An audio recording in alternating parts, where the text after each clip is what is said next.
Војната и резултатите кои таа ги донесе отворија само рани кои времето ќе ги залечи, доколку притоа одново и одново некој не долева сол врз нив и не се актуализираат прашања кои не делат и од кои никој не живее подобро. Ние денес сме созреани како општество да се запрашаме. Што треба да направиме за подобра економија, стандард, подобро здравство, инфраструктура, земјоделие, образование, повеќе нови работни места, базирајќи се врз нашите капацитети, како човечки, така и економски. Успехот е нешто што луѓето го креираат сами и тој не паѓа од небо и не доаѓа како подарок. Тој е резултат на работа и тоа сплотена, заедничка, меѓу сите, без разлика на чувството за било каква припадност. Македонија да ја гледаме како дом во буквална смисла. И ако ние, станарите, сами не реновираме, ако сами не се грижиме за хигиената, ако сами не си го поправиме лифтот, ако самите не платиме струја, вода и останати комуналии, никој тоа нема да го направи за нас. Домот ќе ни се запушти, а и ние со него. И од денешен аспект има нешто што е најважно и за македонецот од Битола, и за албанецот од Тетово, и за турчинот од Радовиш, ромот од Скопје, а тоа е дали живее подобро. Бидејќи сиромаштијата, потребата од добра работа, образование, подобри патишта, достапно здравство е заедничка грижа на сите граѓани на Република Македонија. Криминалот подеднакво го руши секој граѓанин. Корупцијата е иста и присутна на сите нивоа, каде оштетениот на крај е повторно граѓанинот.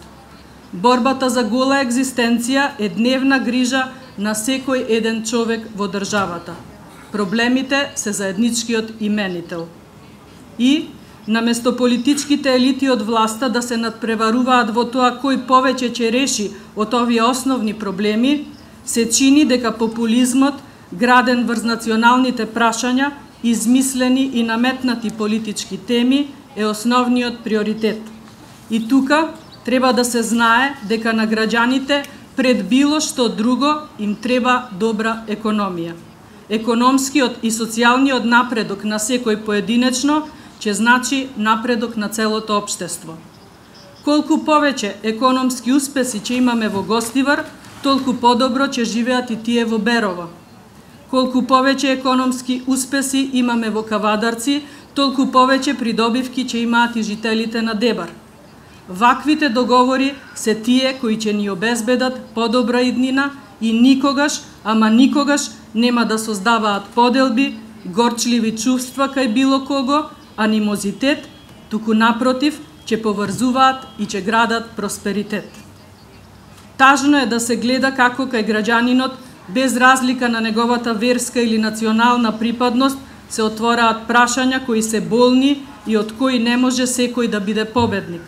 Тоа се прави за да се затскрие неспособноста на некој да овозможи подобра економија, поголем раст, повеќе нови работни места. Треба да ги бараме работите кои не врзуваат и за нив да се бориме.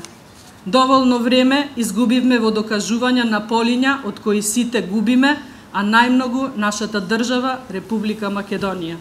Македонија има една цел, а таа е како да ја направиме економски успешна и држава на среќни граѓани.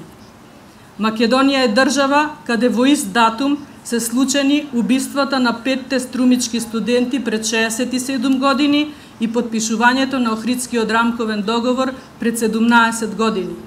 Може би е случајност, а може би и не е, но стотиците и илјадниците жртви за македонската иднина се наша должност, наше наследство и наш аманет. Ова е доказ дека имаме премногу богата историја и датуми кои се преклопуваат со настани за паметење. Македонија е нашиот завет, нашата судбина и нашата иднина.